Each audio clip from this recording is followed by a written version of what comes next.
জুলাই আন্দোলন এবং নানা সময়ে আন্দোলনকারীদের তুপের মুখে পড়ে কিন্তু পুলিশের শত শত গাড়ি পুড়িয়ে দেওয়া এবং পুলিশের শত শত গাড়ি কিন্তু ধ্বংস করা হয়েছে আপনারা জানেন। এবং এরপরে আসলে সরকারের পক্ষ থেকে পুলিশের যে নতুন গাড়ি সেগুলো কেনার উদ্যোগ গ্রহণ করা হয়।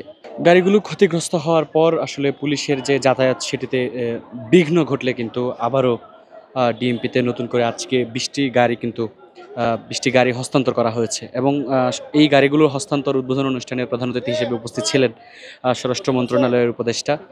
এবং আসলে যেমনটি বলা হয়েছে যে ধাপে ধাপে দেশের বিভিন্ন জায়গায় বিভিন্ন থানায় যেসব গাড়িগুলো আসলে ধ্বংস হয়েছে এবং যেসব গাড়ি সংকট তৈরি হয়েছে সেসব জায়গাতে কিন্তু এক এক করে গাড়ি কেনার উদ্যোগ গ্রহণ করা হচ্ছে, যারই ফলশ্রুতিতে কিন্তু এই মুহূর্তে আপনারা দেখছেন যে ঢাকা মেট্রোপলিটন পুলিশ ডিএমপির যে হেডকোয়ার্টার রয়েছে সেখানে কিন্তু ২০টি গাড়ির চাবি আজকে হস্তান্তর করা হয়েছে।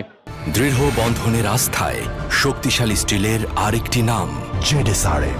দর্শক, আসন্ন নির্বাচনকে সামনে রেখে আপনারা জানেন যে দেশের সারা দেশে কিন্তু আইন শৃঙ্খলা রক্ষাকারী বাহিনীর সদস্য যারা রয়েছেন তাদের কিন্তু কঠোর নজরদারিতা পালন করতে হবে। সেই লক্ষ্যে কিন্তু ডিএমপি সহ দেশের বিভিন্ন যে থানা সেই থানাগুলোতে কিন্তু এক এক করে কিন্তু গাড়িগুলো হস্তান্তর করা হবে। এবং যেমনটি জানা গেছে যে ধীরে ধীরে যেসব থানায় আসলে আন্দোলনের সময় এবং বিভিন্ন সময়ে যেসব গাড়িগুলো ধ্বংস করা হয়েছে সেই জায়গাগুলোতে কিন্তু পুনরায় স্বরাষ্ট্র মন্ত্রণালয় এবং অর্থ মন্ত্রণালয়ের উদ্যোগে কিন্তু সেসব থানা এবং সেসব পুলিশ স্টেশনে কিন্তু গাড়িগুলো হস্তান্তর করা হবে।